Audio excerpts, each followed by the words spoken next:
Gospod z vami. In s tvojim duhom. Iz svetega evangelija po Luku. Slava tebi, Gospod. Isti čas je Jezus rekel farizejem. Šibal je bogataš. Oblačil se v škrlate in dragoceno tkanino, ter se dan na dan sijajno gostil. Pri njegovih vratih pa je ležal vedež, ki mu je bilo ime Lazar in je imel polno ran po telesu. Rad bi se najedel tega, kar je padalo z bogataševe mize, pa so le psi prihajali in lizali njegove rane. Revež je umrl in angeli so ga odnesli v Abrahamovo naročje. Tudi bogataš je umrl in so ga pokopali. In ko je pod zemljo trpel muke, je povzdignil oči in oddaleč videl Abrahama in Lazarja v njegovem naročju. Zaklical je: Oče Abraham, usmili se me in pošli Lazarja, da pomoči konec svojega prsta v vodo in mi ohladi jezik, kajti strašno trpim v tem plamenu. Abraham mu je rekel: Otrok, spomni se, da si v življenju dobil svoje dobro, Lazar pa prav tako hudo. Zdaj je on tukaj potolažen, ti pa trpiš. Vrh tega je med nami in vami velik prepad, tako da tisti, ki bi hoteli od tod priti k vam, ne morejo, pa tudi od tam se ne da priti k nam. Nato mu je bogataš rekel: Prosim te torej, oče, da ga pošlješ v hišo mojega očeta, imam namreč 5 bratov. Naj jih posvari, da tudi oni pridejo v ta kraj mučenja. Abraham mu je dejal: Imajo Mojžesa in preroke, te ne poslušajo. Bogataš pa mu je odvrnil: Ne, oče Abraham, temveč, če pride kdo od mrtvih k njim, se bodo spreobrnili. On pa mu je dejal: Če ne poslušajo Mojžesa in prerokov, se ne bodo dali prepričati, tudi če kdo vstane od mrtvih. Poslušali smo Kristusovo evangelije. Hvala tebi.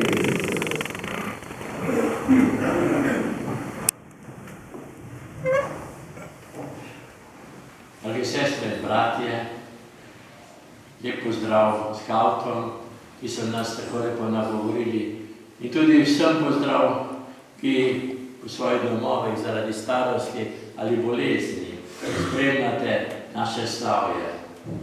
Na 26. nedeljo med letom in na Zlomškovo nedeljo. Ena od najlepših glavnih prošenj, zdaj je tudi imenujejo zbirna prošnja, ki smo jo molili, ko smo zapeli Gospod oziroma slava Bogu na višavah.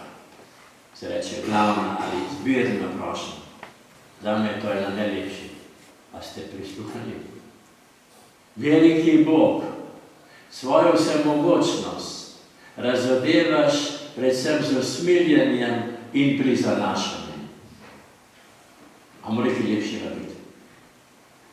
Svojo vsemogočnost razodevaš z usmiljenjem in prizanašanjem. Tako glejmo, poslušajmo tudi današnjo Božjo besedo. Bistvo današnje Božje besede, če bi rekel v enem stavku, kaj bi rekli vi? V večnosti ima vse drugačno vrednost. Pa smo tukaj in smo še polni teh besed o velikem Bogu, ki razodeva usmiljenje in nam prizanaša. Najprej, v Božjih očeh ni vse tako, kot se nam zdi. V Božjih očeh ni vse tako, kot se nam zdi na zunaj. Ljudje gledamo na obleko, doma več denarja, boljše avto, hišo. Bog pa gleda na srce.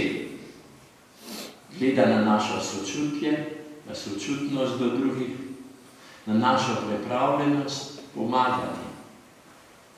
Bogataš ni storil nobenega velikega, napačnega dela, nobenega zla, ampak tudi dobrega ni storil.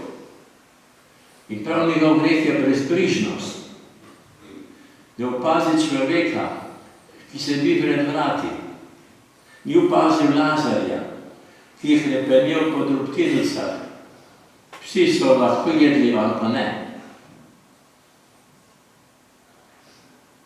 Sem slišal, da je edini primer ozdravljenega človeka, ki je imenovan z imenom Lazar. Bog pomaga, pomeni. Še nadaljujemo, drugo stopnico stopimo. To omenjeno nas pripelje do druge pomembne misli. Namreč čas, da ljubimo, je zdaj. Ne čez 50 let. Po smrti ni več možno spreminjati stvari. Bogatin je prepozno prosil za usmiljenje. Tudi za svoje brate, kot smo slišali v evangeliju. Pa mu reče Abraham, imajo Mojzesa in preroke, kje naj poslušajo? Danes bi rekli, imate Božjo besedo, imate cerkev, imate duhovnike, imate zakramente, imate toliko ponudb, ki vam jih daje cerkev, za notranje poglobitev, skavti, za prenavljanje in delanje načrtov. Ničesar naj ne bi nam manjkalo. Srce pa mora biti odprto.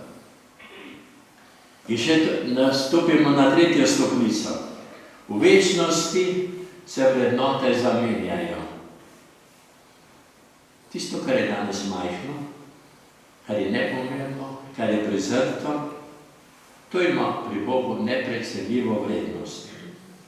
Revščina, trpljenje, bolezen, ponižno služenje, biti vedno pripravljen, dragi skavti. Če vse to sprejemamo z vero in zaupanjem, nas nič ne oddaljuje od Boga, ampak nas vse to približuje. Prav Lazar, ki ni imel nič, je imel največ. Namreč zaupanje v Boga, potrpežljivost v trpljenju, srce, ki ni obupalo. Tole razmišljanje sklenem z besedami včerajšnjega godovnjaka, svetega Vincencija Pavelskega, ustanovitelja reda usmiljenk in pa lazaristov, jih je tudi povabil svetemu Jožefu v Celju, ki bo danes slavljen. Sveti Vincenci je takole rekel, najprej meni, potem pa tudi vsakemu od vas, zrcalimo Kristusa. Veste, kaj je zrcalo? Kaj je špekel? Kaj je ogledalo? Da bi po nas prepoznavali Gospoda. Za vse to pa, kot smo zapeli na začetku, bo tudi za nas mesto v nebesih, kot je zapel Stomšek. V nebesih se doma. Tam Jezus kronoda. Dragi moji, splača se. Naj nam Marija bo kot opornica, kot včasih za starejše voziče ali birkina na poti našega življenja. Kajti v večnosti ima vse drugačno vrednost. Amen.